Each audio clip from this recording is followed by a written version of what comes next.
Bom dia, queridos. Que bênção você que está conosco agora pela manhã. Hoje nós estreamos a aula um pouquinho mais cedo. Por quê? Hoje, nesse domingo, é café de Dia das Mães. Então, nós temos aí tido um momento de celebração com as mães da nossa igreja e também os convidados aqui. Então, dá tempo ainda, depois dessa aula, nós iniciaremos ali entre 9h30 e 9h40 o nosso café da manhã comunitário ali com as mães. Então, de uma maneira especial, a gente convida você para estar conosco, quando dá tempo, tá bom?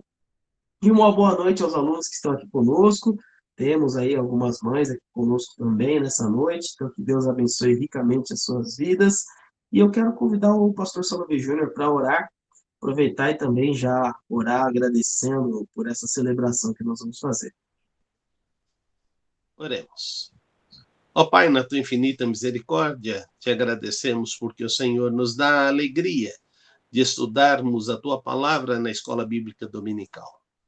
E neste dia, quando comemoramos o Dia das Mães, no domingo, é uma bênção poder ter mulheres que aprenderam na tua palavra a fazer com que os seus lares sejam edificados.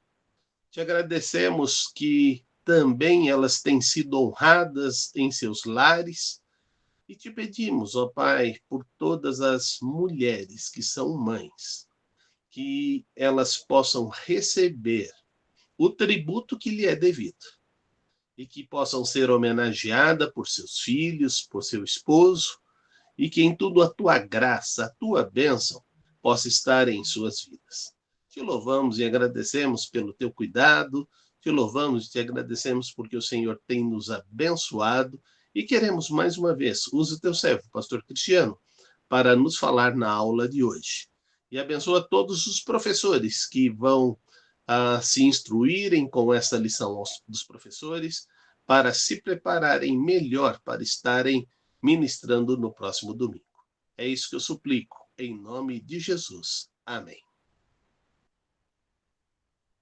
Amém, amém. Obrigado, pastor. Muito bem, queridos. Esta aula, você já deve estar vendo aí no título, é Jesus faz toda a diferença. E o texto base que nós vamos utilizar é Marcos capítulo 6. Nós temos feito uma série, se você está acompanhando aqui pelo YouTube, você vai ver que este vídeo está salvo numa playlist. E essa playlist é do Evangelho de Marcos, nós estamos na lição de número 4, então acabamos de começar esse estudo do trimestre, e esse é o nosso livro-texto, nosso objetivo aqui é estudar o Evangelho de Marcos e conhecer um pouco mais sobre Cristo. Nós temos visto aqui que sempre há mais para conhecer sobre Jesus e hoje vamos trabalhar então alguns objetivos. O primeiro dele, compreender que Jesus faz toda a diferença na nossa vida. O segundo é compreender que Jesus foi rejeitado por seus conterrâneos e isso muito por conta de preconceito e incredulidade. E também compreender que os milagres de Jesus, eles acontecem em nós, por meio de nós e apesar de nós. Então a gente vai observar um pouco disso a cada uma das leituras que nós fizermos, a cada uma das reflexões. Também nós vamos aqui com o objetivo buscar a sabedoria para lidar com a incredulidade das pessoas que estão ao nosso redor. Também superar ameaças sobre a proclamação das verdades do reino de Deus e também testemunhar que Jesus faz a diferença na minha vida e na sua vida, tá bom? Então, esses são alguns dos objetivos que nós temos neste momento, para essa aula. Quero convidar você a deixar a sua Bíblia aí aberta em Marcos, capítulo de número 6. Vou pedir a um dos alunos que está conosco essa noite que faça a leitura para mim do versículo 1 até o versículo 6. Então, Marcos 6, do 1 ao 6. E aí, se achou, já pode ler. E partindo dali, chegou à sua pátria, e os seus discípulos o seguiram.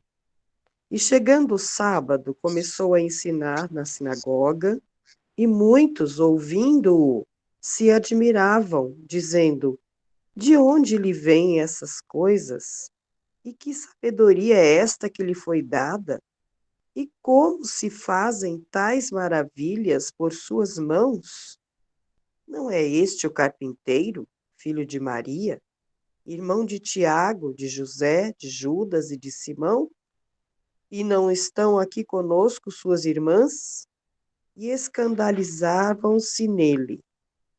E Jesus lhes dizia: Não há profeta sem honra, senão na sua pátria, entre os seus parentes e na sua casa. E não podia fazer ali obras maravilhosas. Somente curou alguns poucos enfermos, impondo-lhes as mãos. E estava admirado da incredulidade deles. E percorreu as aldeias vizinhas, ensinando. Muito bem. Então, aqui você tem uma explanação e aqui algumas curiosidades sobre a família de Jesus. Então, aqui você conhece os irmãos de Jesus, por exemplo, né? São citados aí nominalmente. Então, Tiago, José, Judas e Simão. Nós cremos aí por uma tradição cristã e histórica e na teologia que Judas é o autor da carta, chamada Carta de Judas, e Tiago, o autor da carta de Tiago. Então, esses são os irmãos de Jesus. E quando você continua lendo os textos na Palavra de Deus, ali no Evangelho de Atos, você vai ver que estes irmãos, eles depois realmente se converteram quando tiveram a experiência da ressurreição de Cristo, viram Jesus ressuscitado. Aí eles creram realmente que Jesus era o Messias.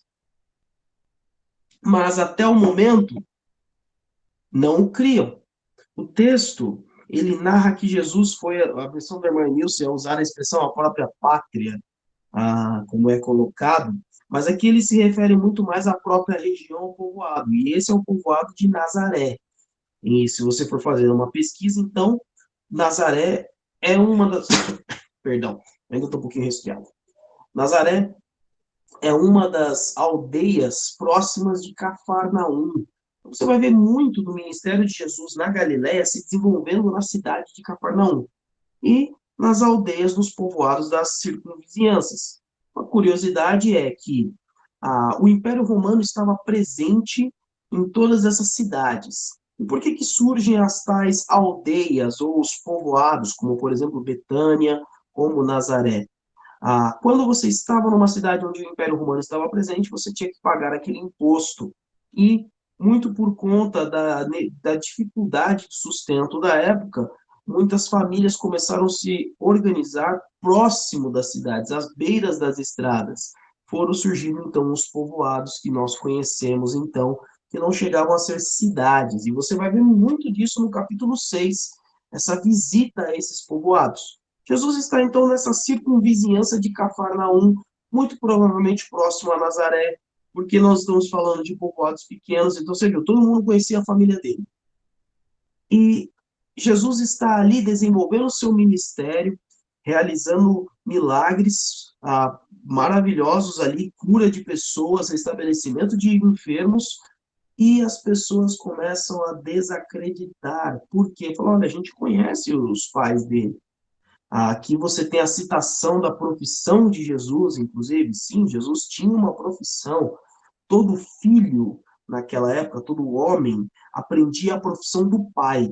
Então, José, seu pai, era carpinteiro, passou o mesmo ofício a Jesus. Então, Jesus, ele trabalhava com carpintaria. Então, aí tem mais uma curiosidade. Agora, o texto, ele vai trabalhar conosco, dizendo que não havia honra, então, na sua própria terra. As pessoas conheciam a família e falavam, olha, ele não tem origem nobre, ele não é nenhum dos fariseus ali, ele não é nenhum dos mestres que vem da Judéia, é o pessoal da Galileia. Né? E esse pessoal da Galileia, os próprios fariseus falavam, olha, esse pessoal da Galileia pode pesquisar que não levanta-se profeta da Galileia. Então, os que estavam ali não reconheciam Jesus como o Cristo. E aí eu quero convidar, então, aqui aos alunos, para a gente trazer uma reflexão para o nosso dia a dia. Qual é a dificuldade que nós temos hoje para nós termos ali na nossa casa, entre os nossos vizinhos, entre os nossos parentes, os nossos conhecidos, essa questão do evangelho, de viver o evangelho, de levar o evangelho. Quais são as barreiras que nós estamos enfrentando? Uma das primeiras barreiras que nós enfrentamos na nossa convivência com as pessoas, com os vizinhos, com os parentes que não são seguidores de Jesus, é a comercialização de dias, de datas importantes. Então, isso tem feito bastante distanciamento da nossa parte em relação aos que estão à nossa volta. O comércio de vários tipos de lembranças, de presentes, de outros tipos de vendas, inclusive a internet, e inclusive as redes sociais, nos trazem barreiras, porque nós nos distanciamos das pessoas em busca de informações na internet, de comércio, de comprar e comprar. Eu creio que essa é uma das grandes barreiras. Alguém mais? Uma das coisas que eu tenho percebido é que quando você conquista o seu vizinho, a porta se abre para você testemunhar. Essa é a experiência que aqui a gente tem vivido no prédio. Eu voltei a morar no nosso prédio e eu tenho recebido das pessoas algo que ficou plantado lá atrás, né? Tanto que algumas pessoas me chamavam, o senhor é o nosso pastor. E eu tinha encontro com os homens aqui do prédio fazendo happy hour com eles. Então eu acho que quando você cativa as pessoas, eles lhe dão o direito de você testemunhar. O grande problema é que hoje a gente não tem tempo para ficar cativando as pessoas. Esse é um dos grandes problemas. Praticamente, a nossa vizinhança é oi, bom dia, boa tarde, boa noite, e se encerra isso, cada um ficando no seu apartamento ou na sua casa, e a conversa é muito pouco. Eu estava conversando semana passada com uma mãe e uma filha. Eles são vizinhos de casa, e eu perguntei, como é o relacionamento de vocês? Olha, cada um se mete no seu serviço e não sobra tempo para a gente ficar batendo papo. Então, o nosso tempo livre é muito pequeno. Então, a gente, por cima do mundo, fala oi, mãe, oi, filha, e praticamente se encerra nisso. Eu falei, mas então marca um chá da tarde, tenta criar uma oportunidade de estar junto e conversar um pouco. Mas as pessoas não estão priorizando esse tempo. Se você tiver esse tempo de conversar com as pessoas, eles vão dar a oportunidade de você dar o seu testemunho. Mas que o mundo hoje não está muito interessado em ter um novo compromisso de vida, mesmo que seja muito melhor, as pessoas estão realmente querendo distância de toda esta situação. Muito bem, muito bem. Obrigado pelas contribuições. A gente vê realmente que já não é de hoje, né?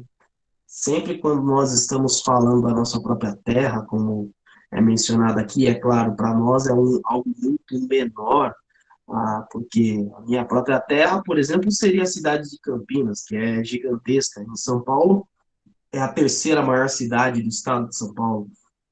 Então, obviamente, a gente não está falando só de uma cidade, mas justamente isso, os nossos, os que moram na nossa casa, os nossos vizinhos próximos aqui, o pastor Salovir e a irmã Emilce moram em um prédio, né, então tem os seus vizinhos do lado direito, esquerdo, atrás, na frente, acima, então estão ali com pessoas próximas e realmente o que tem sido, o que faz a diferença hoje é esse relacionamento pessoal. porque as relações se tornaram cada vez mais digitais e está se incentivando para que isso cresça, né, cada vez mais e se diminua o contato físico. Então, cada vez mais vai ficar difícil a gente gerar esse calor, essa proximidade. Consequentemente, também o desafio do evangelho na própria casa pode aumentar também o seu desafio. É muito curioso, por exemplo, pastor Salovir e irmã Emils, que mencionaram aqui. A maioria conhece o pastor Cristiano, mas na minha casa eu sou o Cris, né, para os meus pais. O pastor Salovi tem as suas irmãs e os seus pais vivos, e lá na casa dele ele é o Júnior, né? Então, você tem um desafio maior quando você está falando da própria casa, porque as pessoas estão vendo o seu dia a dia, estão vendo a sua vida para saber se realmente é coerente o seu discurso com a sua vida, né? Diga, irmã Mills, pode falar. Eu me lembrei quando o pastor Salovi comentou sobre a nossa vizinhança aqui do prédio, que nós, no início, quando viemos morar, nós fizemos alguns convites a algumas famílias que já estavam morando no prédio para virem jantar na nossa casa. Então, de 15 em 15 dias, a gente tinha sempre um jantar com uma das famílias do prédio. E eu me lembro que naquele período não foi muito simples nós fazermos isso, não, mas nós conseguimos fazer essa interação com várias famílias do prédio. Hoje, nos dias atuais, após a pandemia, porque, na verdade, nós ainda não acabamos com a pandemia, as coisas estão muito difíceis para que se faça esse tipo de interação. Mas há esperanças, quem sabe possamos continuar a fazer isso daqui a um tempo. Bom, fica aí uma sugestão para você, uma alternativa. Eu confesso que eu tentei esse ano pelo menos umas 3 famílias de amigos, 2 ex-colegas de trabalho, um colega pastor também, e também uma família de amigos nossos que moram de uma distância maior de São Paulo, e os 4 a gente não conseguiu. Ou as pessoas ficaram enfermas, a gente teve esse surto de gripe, teve um período que nós estávamos com Covid, então foi bem desafiador, e aí agora a gente vai tentando remarcar, né, para ver se consegue. Bom, eram 5, a gente conseguiu um, né, para não falar que não conseguiu de todos, a gente conseguiu um. Mas é um desafio muito grande, né, e aí fica uma sugestão para você poder estreitar cada vez mais esse relacionamento, para que a honra que foi mencionada aqui pelo próprio Jesus seja dada através de uma amizade autêntica, um relacionamento verdadeiro e sincero, para que as pessoas realmente conheçam o testemunho da tua vida de Cristo, através mesmo desse dividir, desse sentar à mesa, desse trocar ali de conversa, de conhecimento, e perceber que há a luz de Cristo em você e ela é diferente de fato. Diga, pastor. Duas situações, porque certamente vizinhos incomodam. E você tem que entender que você está perto e as coisas acontecem. Eu me recordo de uma vez que nós estávamos num feriado e o vizinho colocou o som dele bem alto, né? E aí, na hora do almoço, tocou a manhã toda, e na hora do almoço eu subi, pus uma cadeira do lado do muro e virei para ele: Ei! Aí ele abaixou o som um pouquinho. Dá para pôr agora Roberto Carlos? Eu gosto muito desse cantor e se você quiser pôr, eu vou ficar contente de você tocar Roberto Carlos durante o meu almoço. Sabe que ele pôs o Roberto Carlos para tocar na casa dele? E então a gente almoçou ouvindo o Roberto Carlos. Aqui em cima, aqui no prédio agora, nós tínhamos um casal novo que o filho começava a chorar toda noite às 2 horas da manhã. E aí as coisas realmente era um som de choro e o choro não parava. Ia parar perto das 4, 4h30. Ele chorava muito, não sabíamos qual era o motivo.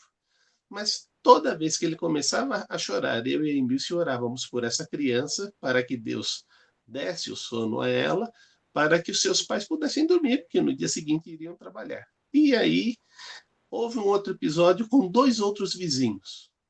E eles estavam quase pegando nos tapas a vizinhança, né, os dois. E aí então tivemos uma reunião com o síndico do prédio e ele pediu minha ajuda. E então, quando eles começaram a falar do problema, do barulho de um do outro, ficava batendo com cabo de vassoura, o outro com salto alto e sapato de sola que fazia barulho, aí eu disse: olha, o meu vizinho está aqui.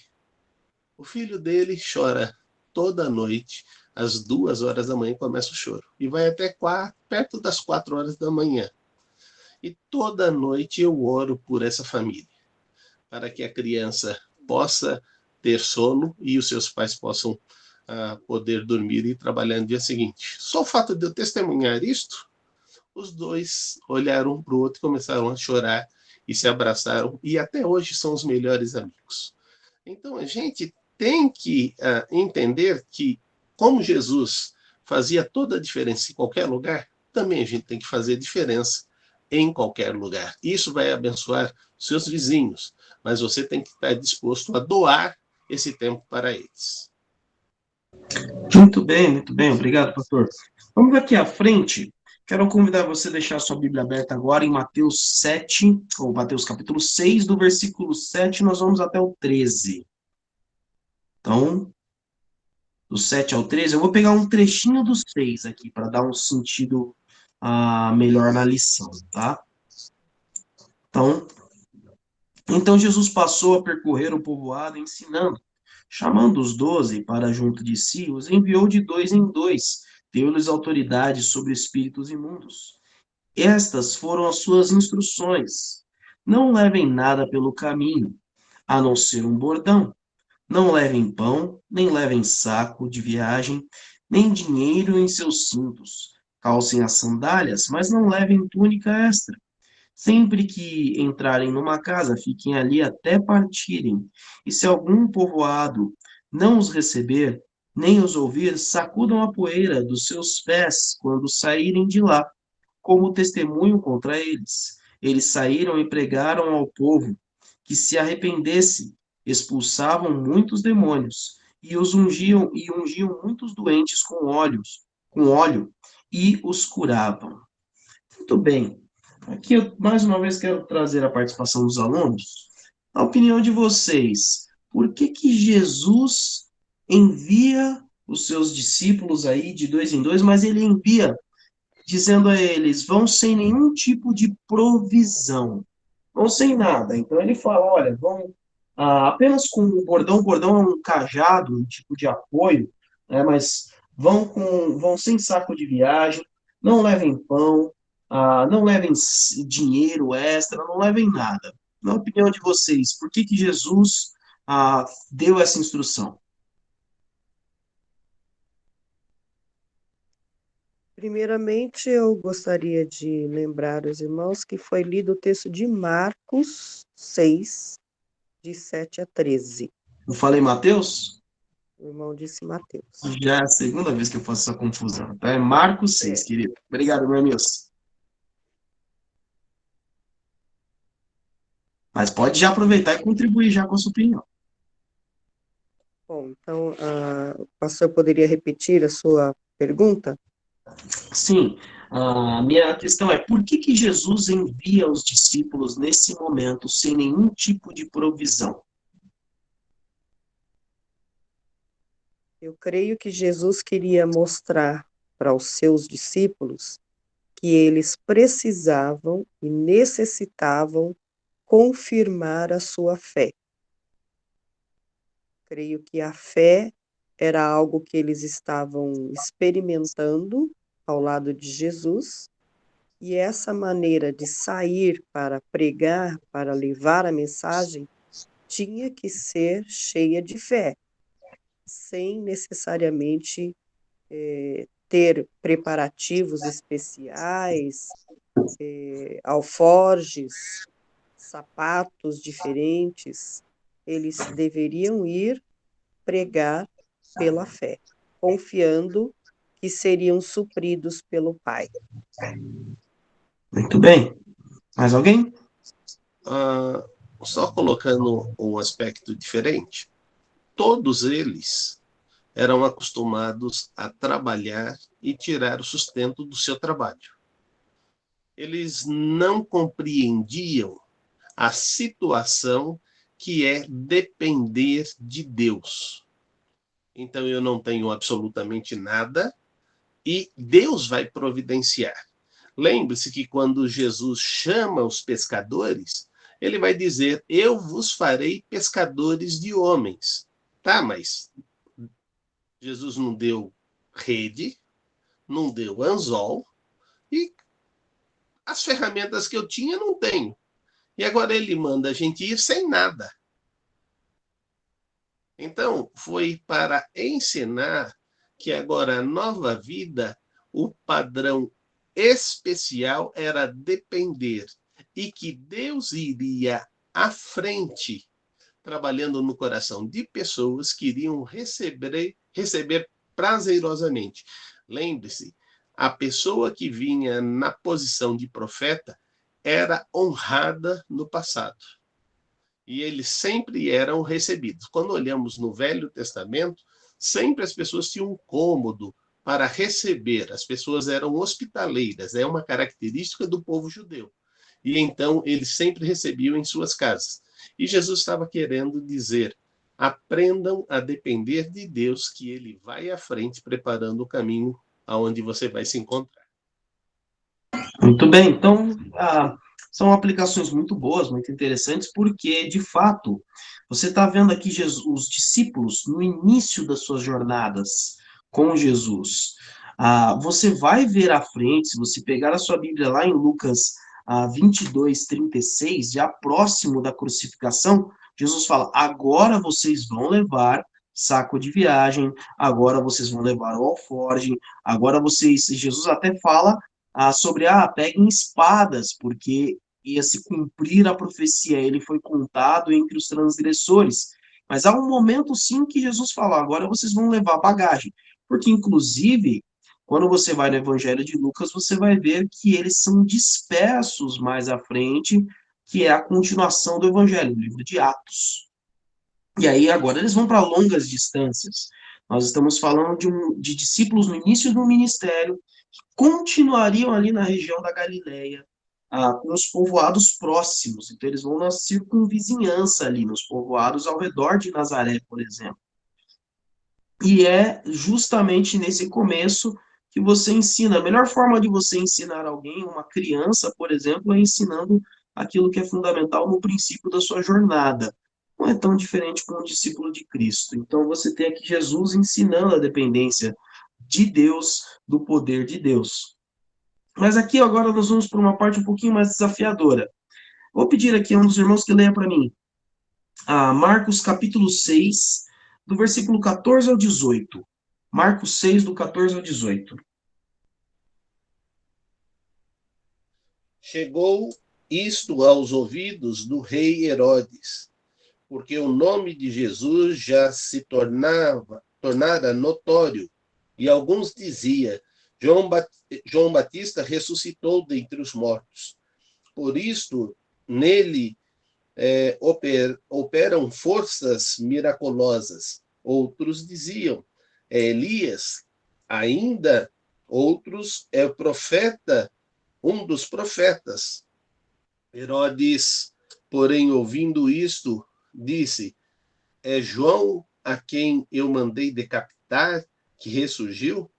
Porque o mesmo Herodes, por causa de Herodias, mulher de seu irmão Filipe, porquanto Herodes se casara com ela, mandara prender João e atá-lo no cárcere, pois João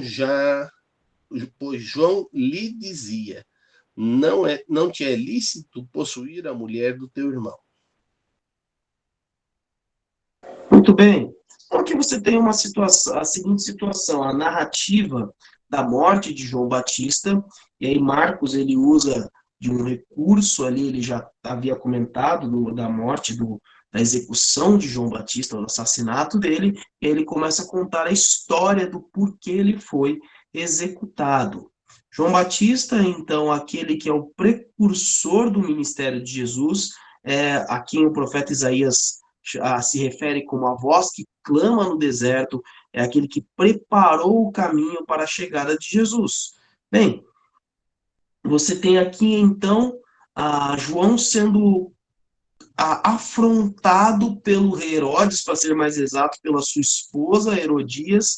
João estava do outro lado do Rio Jordão, e muitos saíam ali de sua comodidade das cidades para ir até essa região mais deserta, atravessar o Rio Jordão para ter os ensinos de João. João ganhou grande notoriedade por conta disso.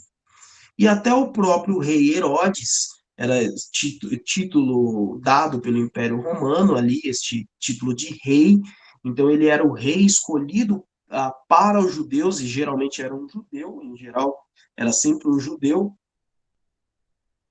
e ali então você tem esse homem que temia João, porque reconhecia que João era um profeta. Mas João, por ser um profeta, ele trazia ali a mensagem de Deus, dizendo: olha, você está vivendo do jeito errado. O que Herodes estava fazendo? Herodes havia casado com a sua cunhada, tomado a mulher do seu irmão, que é mencionado aqui, Felipe, que era inclusive também governador de uma outra região, e havia então casado com a sua cunhada. E João estava dizendo: não é lícito você viver com a mulher do seu irmão. Você não pode viver com a mulher do seu irmão. E ali, então, a mulher ficou ofendida. Então, quando você lê o texto todo, você vai ver como que a mulher usa de artimanha para conseguir a execução e a decapitação de João. O que eu quero trazer para a discussão dessa aula é quais são os desafios e as dificuldades que nós temos quando as pessoas são confrontadas com as verdades do reino de Deus, com a palavra de Deus. Deus coloca um padrão de vida para nós. E diversas vezes, a palavra de Deus, a Bíblia, vai nos mostrar: olha, essa sua conduta não está certa. Esse caminho que você está tomando não é um caminho correto. Então, qual é a reação que nós temos geralmente, quando a gente lê na própria Bíblia, até que impacta um pouco mais no sentido de é a Bíblia que está lendo. Agora, quando eu estou escutando alguém lendo aquilo para mim, um pregador, um irmão em Cristo, falando: olha, a Bíblia diz sobre isso. Em geral, a gente se sente bem incomodado. Então, como que é isso para você de ser confrontado pela palavra de Deus, ou muitas vezes confrontar através da palavra de Deus? Ah, Queria aqui que alguém da nossa classe compartilhasse alguma experiência, alguma dificuldade que tenha vivenciado ali por confrontar alguém com a Bíblia e como que foi essa resposta. Pode participar, abrir seu microfone e participar. Uma das coisas que eu quero dizer é que, primeiro, a gente sempre fala que quando a gente está disciplinando o filho, dói mais na gente do que no filho. E os filhos não acreditam nisso. Eu até hoje não encontrei um filho que diz: realmente meu pai sofre muito porque bate em mim.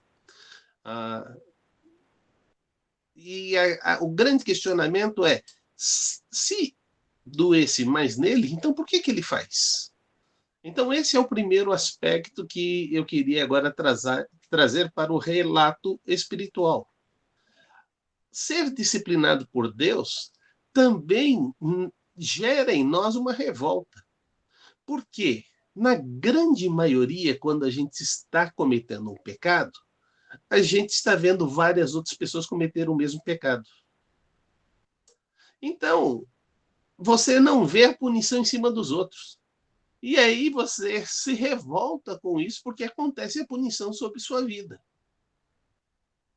Mas será que Deus ama mais a mim do que ama os outros? Não, não é verdade.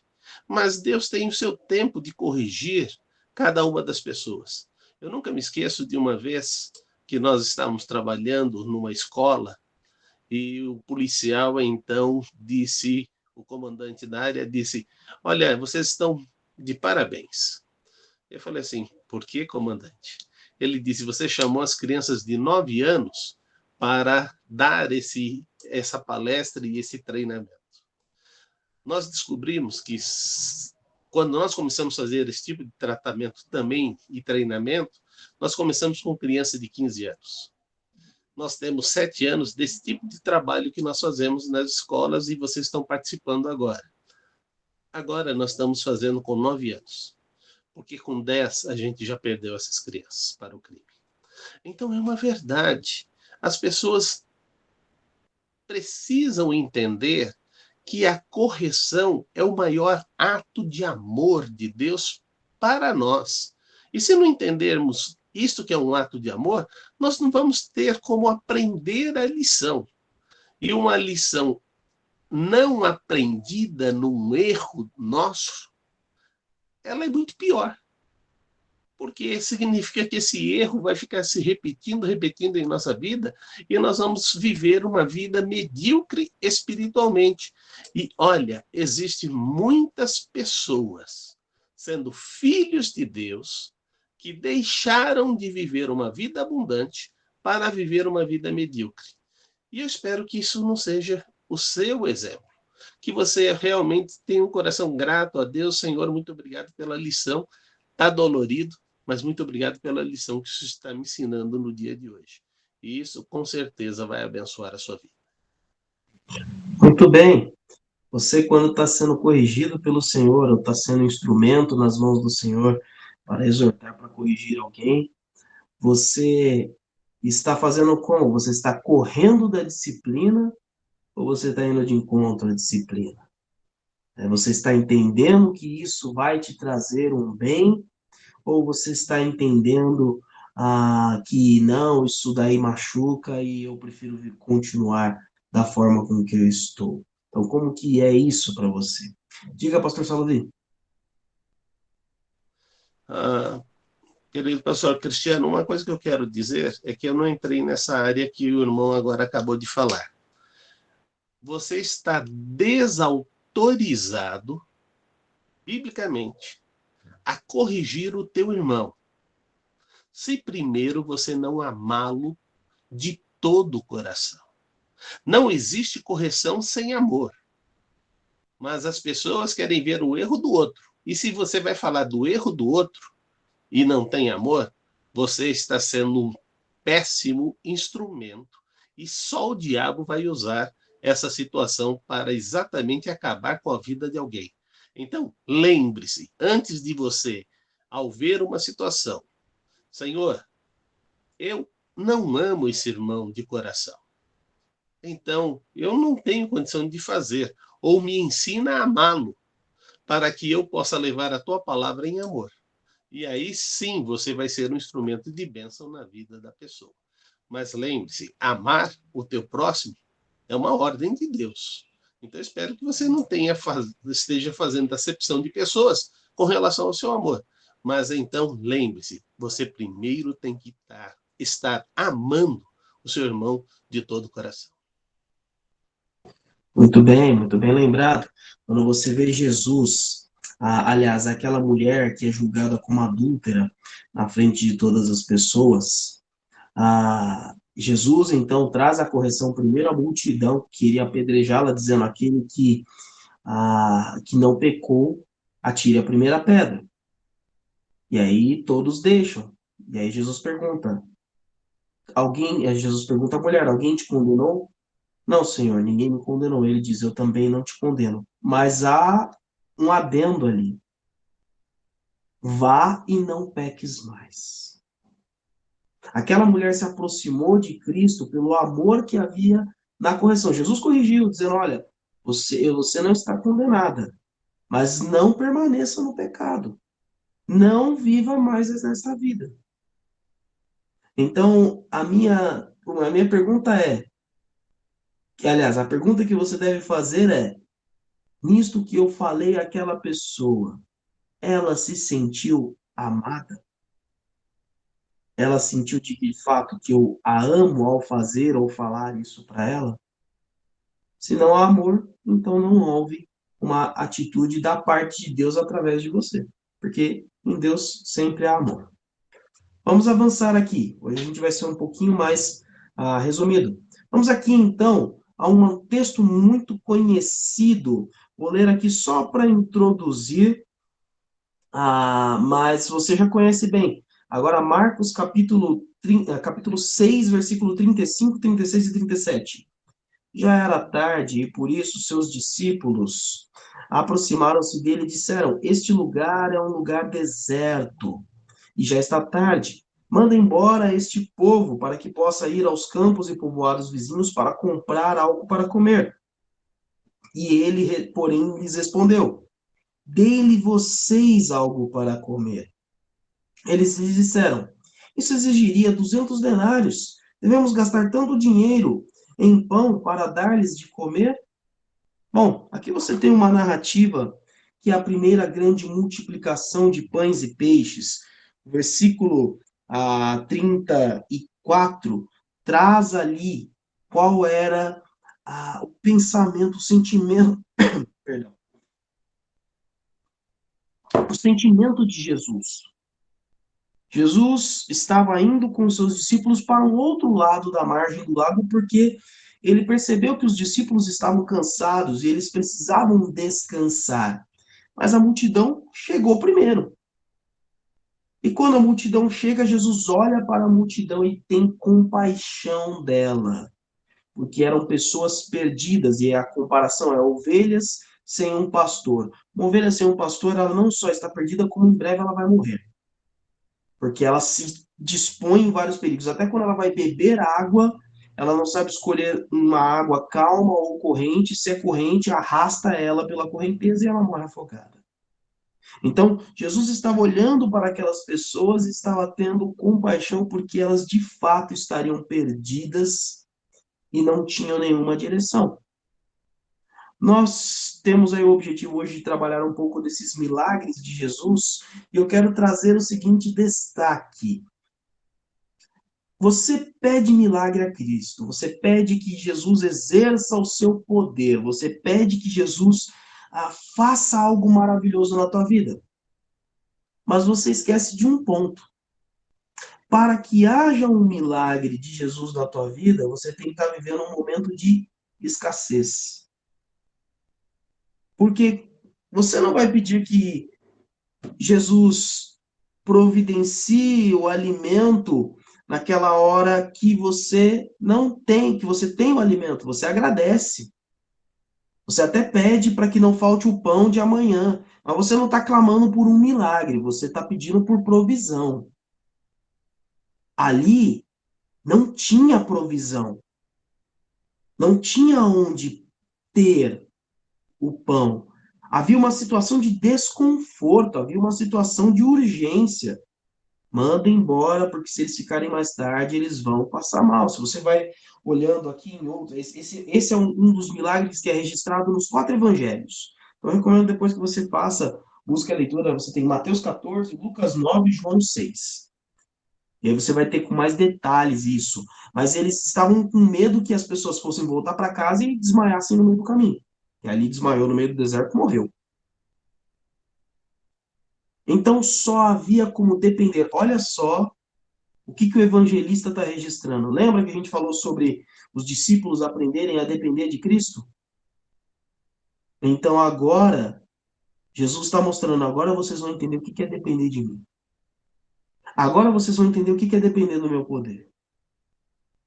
Então, querido, quando você está pedindo um milagre, entenda que as condições ao seu redor não serão favoráveis.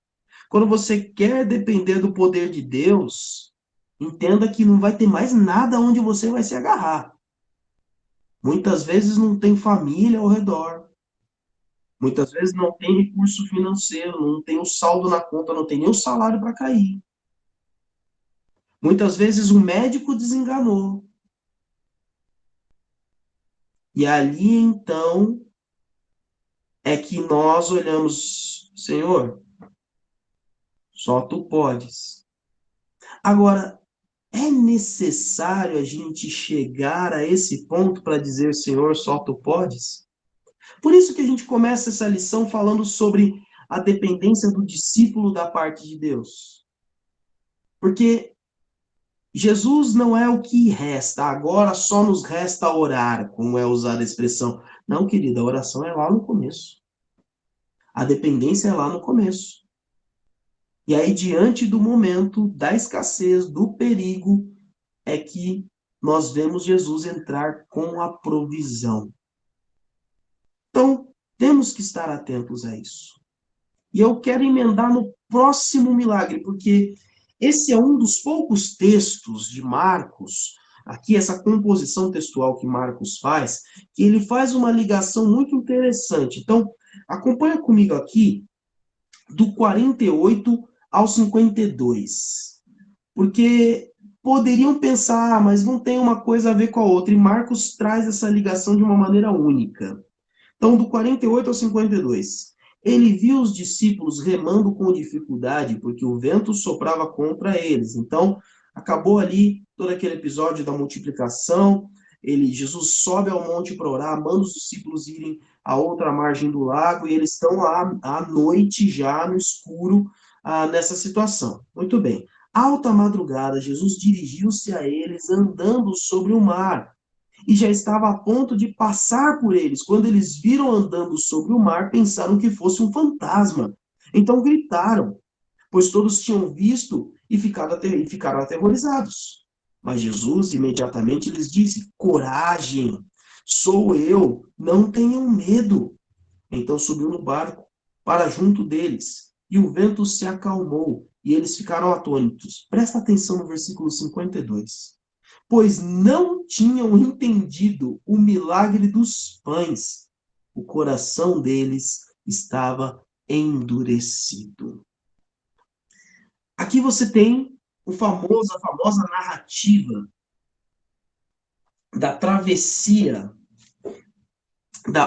de Jesus andar sobre a água. Aqui você não tem a narrativa de Pedro, que é Pedro se convidando para andar na água. Isso você vai ter lá em João 6 e depois em Mateus 14, tá? Então, se você quiser ver mais detalhes, tem ali. Porque o foco de Marcos não é esse. Perceba a narrativa que ele dá no final. Eles estavam com o coração endurecido, eles não tinham entendido nem o primeiro milagre. Quando você analisa a história da palavra de Deus, você vai ver essa expressão do coração endurecido é o coração do faraó. Não sei se você lembra, recentemente nós terminamos uma série aqui da Escola Bíblica em Êxodo. E a gente não tem a capacidade de entender o poder de Deus, o suprir de Deus, o socorro de Deus, quando a gente está com o coração duro. Então, nós temos que, de fato, estar atentos a essa ação constante do Senhor nas nossas vidas. O tempo todo Deus está guardando. O tempo todo é esta frase: coragem, não tenham medo, eu estou com vocês. Eu estou com você na provisão. Eu estou com você na enfermidade. Eu estou com você diante do perigo. Eu estou com você diante do inexplicável. Então, entenda isso de vez e amoleça esse coração para que eu, de fato, possa mostrar que eu sou o Senhor sobre tudo e sobre todos. Esse foi um dos aspectos que a gente viu na lição passada. Olha, eu estou à frente, eu tenho poder sobre a vida, eu tenho poder sobre a doença, eu tenho poder sobre as enfermidades, eu tenho poder sobre a falta do alimento. Eu tenho toda a autoridade e tudo que eu posso ensinar a você. Isso a gente viu na semana passada. Então, deixa eu trabalhar na tua vida. Quero convidar aqui alguns dos alunos para poder participar também deste momento.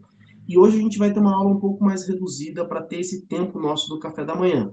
Então, aí logo depois dessa participação, a gente parte para o nosso encerramento, tá bom?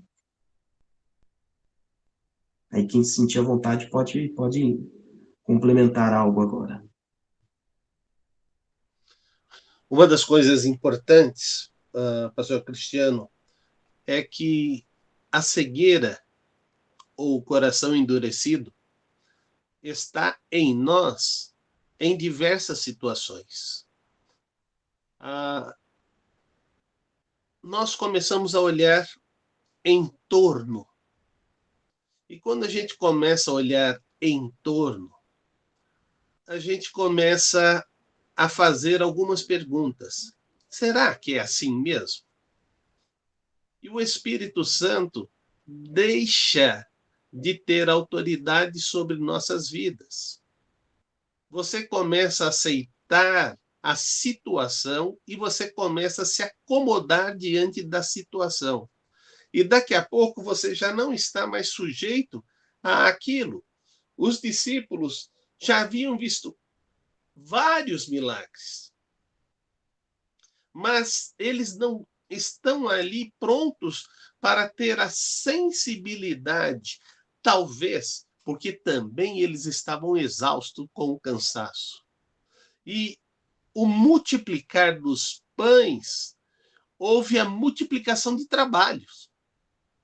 Eles foram sentar em grupos de 50. Isso é o que o texto nos fala.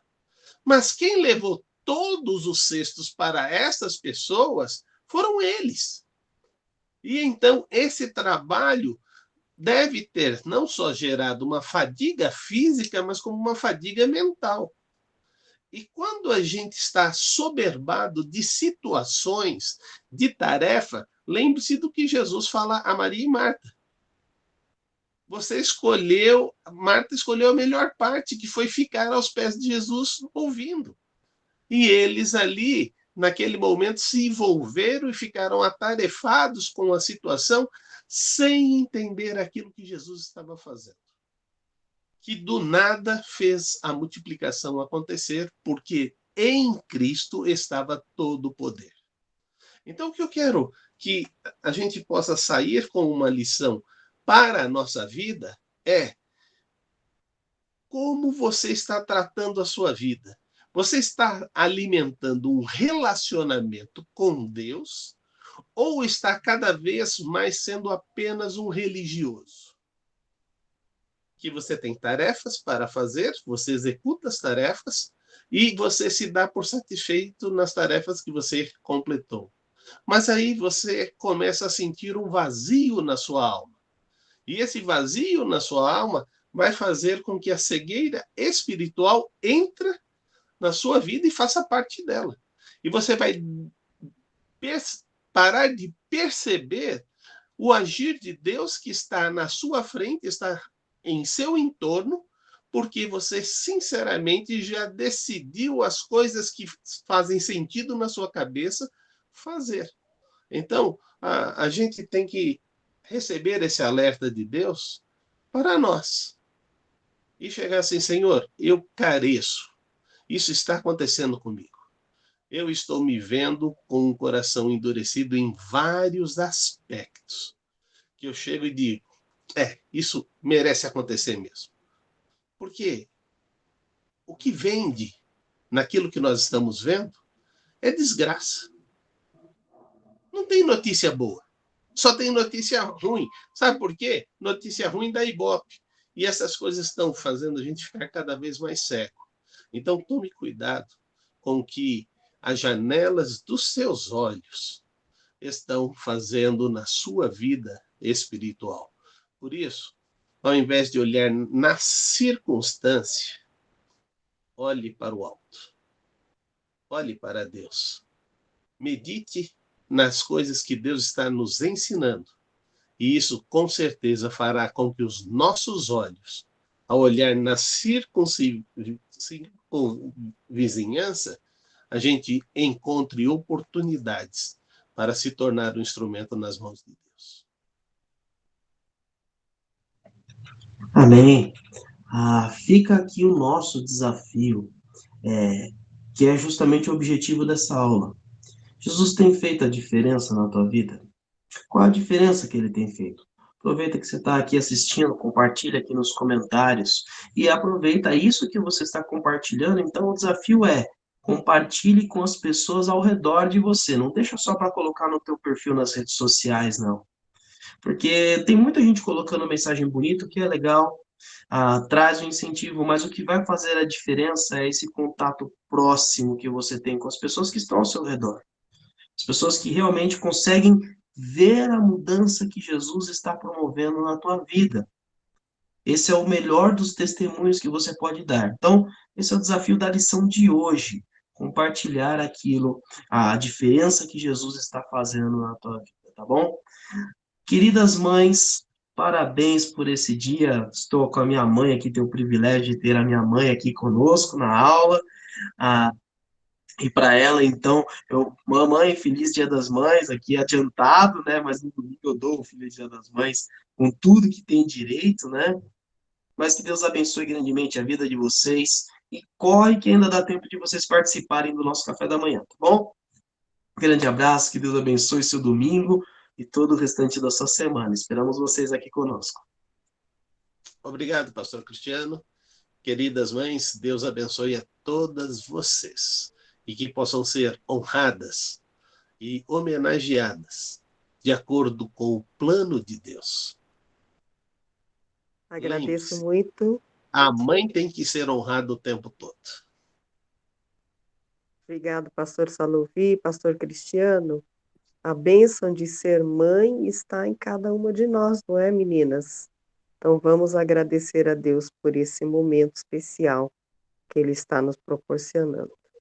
Que apenas um toque na orla de Jesus, como fez aquela mulher, possa ser a sua restauração completa e a volta do seu coração para o coração de Deus. Amém, queridos. Deus os abençoe. Grande abraço.